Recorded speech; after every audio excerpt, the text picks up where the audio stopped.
نحمده ونصلي على رسوله الكريم وبلغنا رسوله النبي الكريم والحمد لله رب العالمین. بسم اللہ الرحمن الرحیم. This is Mohsen Bukhari from UK. آج آپ کی خدمت میں حضرت ابراہیم علیہ السلام کی بہت سی آزمائشیں ہوئیں.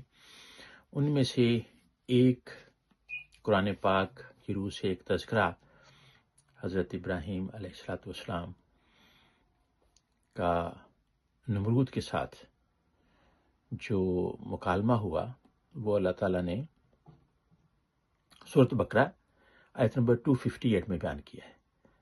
تو اس کا خلاصہ یہ ہے کہ نمرود ایک طاقتور اور سرکش ظالم بادشاہ تھا.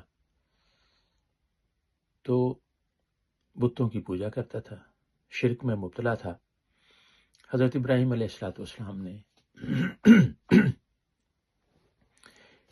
خدا کی تعریف بیان کی کہ وہ مالک ہے. اس سے جب مکالمہ ہوا تو حضرت ابراہیم علیہ السلام نے کہا کہ جو میرا خدا ہے وہ زندگی بھی دیتا ہے، موت بھی دیتا ہے. تو نمرود کہتا ہے، وہ چونکہ نشے میں چور تھا، طاقت، اور اس کے پاس بہت بڑا لشکر تھا، تو اس نے کہا کہ زندگی موت تو میں بھی دے سکتا ہوں. پھر حضرت ابراہیم علیہ السلام نے فرمایا کہ اچھا، میرا خدا سورج کو مشرق سے طلوع کرتا ہے اور مغرب میں غروب کرتا ہے، تو آپ ذرا سورج کو مغرب سے نکال کے دکھاؤ. اس بات پر وہ خاموش ہو گیا، اس کے پاس کوئی جواب نہ تھا. مین وائل حضرت ابراہیم علیہ السلام نے سارے بتوں کو توڑ دیا اور ایک جو بڑا بت تھا اس میں وہی تلوار اس بت کے گلے میں ڈھال دی. تو صبح جب لوگوں نے دیکھا کہ ہمارے خداؤں کو، باطل خداؤں کو، کیونکہ وہ بتوں کو پوجتے تھے، تو یہ کس نے توڑا پتہ چلا. ان کا اندازہ بھی تھا. تو انہوں نے کہا کہ ابراہیم نے ہمارے بتوں کو توڑا ہے. تو آپ نے کہا کہ یہ جو بڑا بت ہے اس کے گلے میں تلوار ہے، اس نے توڑا ہوگا. تو وہ کہنے لگے کہ یہ تو بے جان ہے، یہ کیسے توڑ سکتا ہے. تو یہی ان سے منوانا تھا حضرت ابراہیم علیہ السلام نے کہ اگر یہ کچھ نہیں کر سکتا، بے جان ہے، نہ کسی کے کام آ سکتا ہے، نہ کسی کو نقصان پہنچا سکتا، تو یہ فائدہ کیا پہنچائے گا. تو یہ ان کی ایک دلیل تھی. اس سے بھی ان کو بڑا غصہ ہوا، اور نمرود کو جب بات پہنچی تو وہ غضبناک ہوا، اور سارے شہر نے مل کے نمرود کا کہنا مانا. نمرود نے کہا کہ ان کو سزا دینی ہے اور ان کو آگ میں ڈالنا ہے. سارا شہر لکڑیاں اکٹھی کرنے کے لیے جمع ہو گیا، اور بہت بڑی لکڑیاں جب ہو گئی تو اس کی آگ جلائی گئی، یعنی چتا جلائی گئی. اب حضرت ابراہیم علیہ السلام کو اس میں پھینکنا تھا. یہ بڑا مرحلہ تھا، کیونکہ آگ اتنی زیادہ بلند تھی کہ نہ اس کے اوپر سے کوئی پرندہ گزر سکتا تھا اور نہ اس کے نزدیک کوئی انسان آ سکتا ہے. بڑی تدبیر مشورے کے بعد ایک منجنیق بنائی گئی. منجنیق ایک قسم کی غلیل سمجھ لے. تو وہ پرانے لوگ وہ اس میں پتھر ڈھال کے بھی اس کو پھینکا کرتے تھے دوسری فوج پر. تو منجنیق کا سہارا لیا گیا اور اس میں حضرت ابراہیم علیہ السلام کو بٹھا کے تو اس کو چلایا گیا. اس کو چکر دیتے ہیں، چکر جب وہ تیز چکر آ جاتا ہے تو وہ تیزی کے ساتھ اس میں پتھر باہر نکلتے ہیں. تو اسی طرح حضرت ابراہیم علیہ السلام کو دور سے اس آگ میں پھینکا گیا.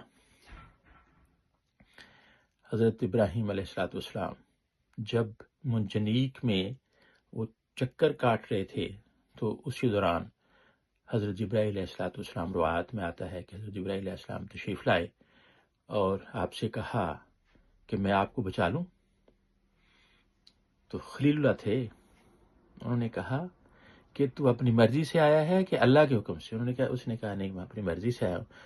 تو حضرت ابراہیم خلیل اللہ کا اللہ پہ اتنا مضبوط ایمان تھا کہ انہوں نے کہا کہ نہیں، مجھے اللہ کے حکم، اللہ کے پاس ہی طاقت ہے، تو آپ کی مجھے ہیلپ کی ضرورت نہیں ہے۔ تو اگلے ہی لمحے وہ آگ میں چلے گئے۔ اب اللہ تعالیٰ نے لاسٹ مومنٹ پہ بھی اپنے خلیل کا امتحان لیا۔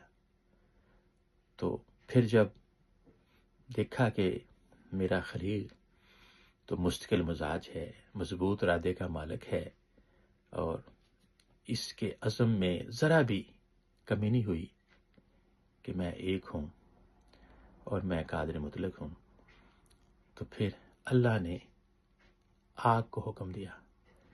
یہ سورۃ انبیاء میں آیت نمبر 69 میں اللہ نے فرمایا کہ قلنا یا نار کونی بردم و سلام علی ابراہیم۔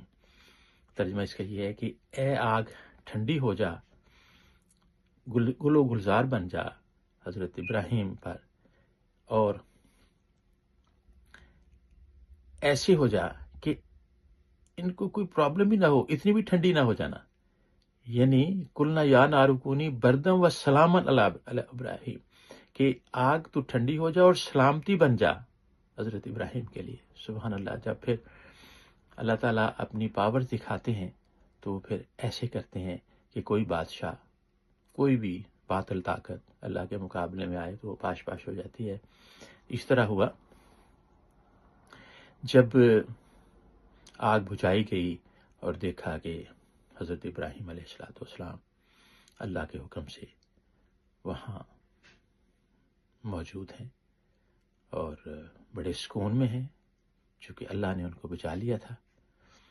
اب ایک روایت میں یہ بھی بات آتی ہے کہ جس رسی سے آپ کو باندھا گیا تھا وہ رسی جل گئی، چونکہ وہ نمرود اور اس کے ساتھیوں نے باندھی تھی، جبکہ آپ کا جو پیراہن تھا، جو آپ نے کپڑے پہنے ہوئے تھے، اس کو آگ نے ٹچ نہیں کیا۔ تو یہ ہوتا ہے کہ جو معصوم ہوتے ہیں اللہ تعالیٰ جب ان کی حفاظت فرماتے ہیں تو پھر ایسا ہوتا ہے۔ یہ واقعہ دیکھ کر وہ نمرود چونکہ خدائی کا دعویٰ کر رہا تھا، تو اس لیے اس کی جو سرکشی تھی اس میں کوئی فرق نہیں آیا۔ تو پھر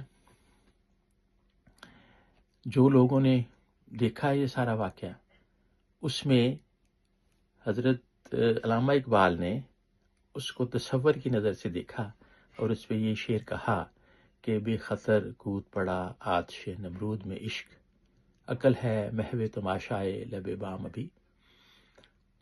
تو اب جب چونکہ اللہ خیر الماکرین ہے، اللہ بہترین تدبیر کرنے والے ہیں، تو باطل کی تدبیر تو ختم ہو گئی۔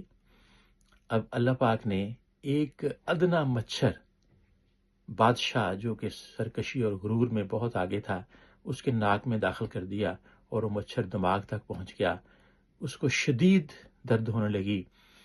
تو پھر روایت میں آتا ہے کہ وہ کہتا تھا میرے سر پر جوتے مارو، تو اس کے سر پر جوتے مارے جاتے تھے، اور اس طرح اس کو ذلیل موت اللہ تعالیٰ نے عطا کی۔ تو ہم اللہ سے دعا کرتے ہیں کہ ہمیں حضرت ابراہیم علیہ السلام کے رستے پر گامزن فرمانا اور اللہ کی محتاجی میں ہمیں رکھنا اور کسی کا محتاج نہ کرنا۔ وما علینا الا البلاغ المبین۔